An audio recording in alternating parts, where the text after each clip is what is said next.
realitas sosial yang dia hadapi lalu dia tuliskan dalam bentuk puisi. Tapi ini dia tidak publikasikan karena mungkin merasa bahwa apa yang dia bikin adalah pengalaman hidup dia, pengalaman batin dia yang tak perlu dinikmati oleh orang lain. Tapi ketika dia sudah menyatakan dia menjadi penyair, menjadi milik publik, apa yang sudah dia buat ini sudah menjadi milik publik. Nah, saya kan berharap juga banyak teman-teman di Riau ini yang sudah memiliki akar penyair, tapi tidak berani memulai menyatakan diri sebagai penyair.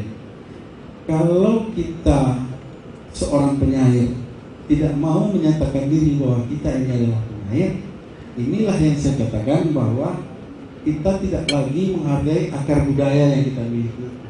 Kita tidak lagi merasa bangga dengan apa yang kita miliki.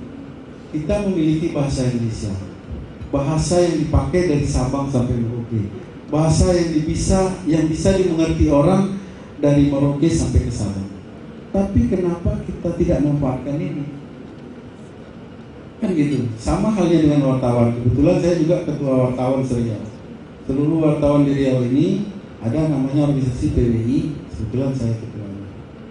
Saya sudah menyatakan diri sebagai wartawan di sini. Tapi saya nggak bisa membuat berita. Ini kan aneh, iya kan? Kamu apa pekerjaan kamu? Saya wartawan. Nah, tolong bikinkan rilis ini. Tapi saya nggak bisa.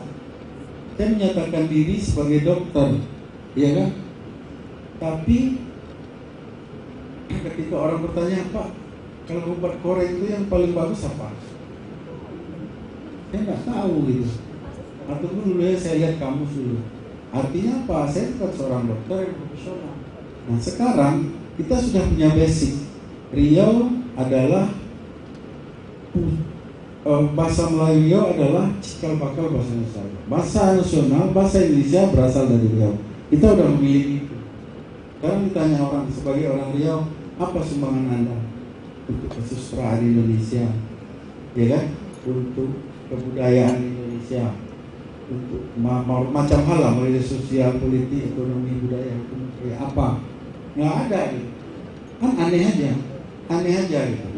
Nah sekarang mari kita kalau apabila sudah mengaku penyair, saya pikir paling tidak kita orang yang suka dengan syair, kita mengaku sebagai orang yang bisa menulis puisi, bisa mengamat persoalan realitas sosial. Kenapa itu tidak kita tekuni jadi sebuah profesi, kita tekuni ini sebagai sebuah kebudayaan amat dasar yang perlu kita jaga.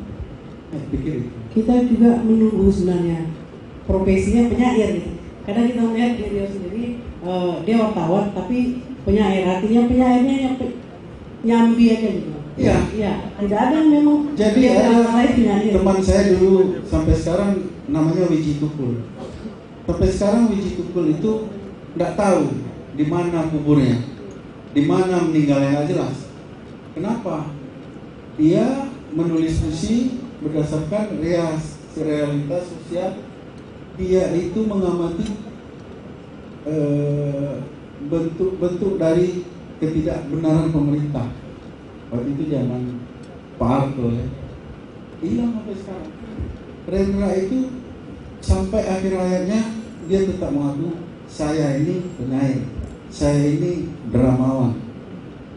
Sekarang ada nggak orang kita yang mengaku saya penyair? Enggak. Coba tanya Kori kerjanya apa? Dosen ya. Dosen. Kedri Aziz apa kerjanya? Wartawan. Iya kan? Adam apa kerjanya? Nggak mau dia bilang saya penulis. Iya kan? Saya guru. Iya.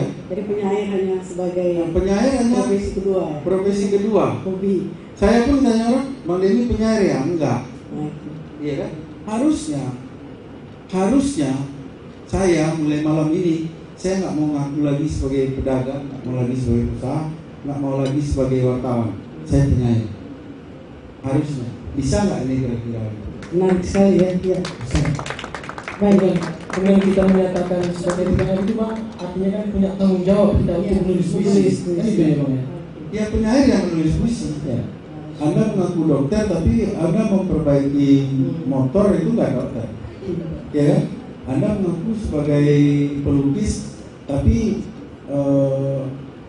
jadi kerja di salon, ya nggak ini. Nah, dengan itulah maka berangsur-angsur kebudayaan puisi ini menjadi hilang. Sekarang coba lihat, ada nggak lomba-lomba puisi lagi di sekolah-sekolah? Nggak ada. Ada kalau gurunya mencintai puisi. Kalau gurunya nggak mencintai puisi, nggak bakal. Ada nggak sekarang di sekolah-sekolah lomba membaca pantun? Kalau kami dulu di SD ada, dilombakan. Juara 1 dapat hadiah dari Pak Camat di kampung saya. Sekarang mana ada dia? Ya kan? Dulu bahkan main kasti dilombakan, main patok lele dilombakan. Iya kan? Kenapa? Menjaga realitas kebudayaan ini, menjaga budaya. Sekarang siapa yang menjaga puisinya harus tetap ada, puisinya harus tetap dicetak dan dibagikan, dijual kepada umum? Yang penyair. Sekarang mereka itu penyair tapi tak mau mengaku penyair. Benar sekali. Banyak hal yang harus kita bincangkan, tapi kita rehat sejenak ya.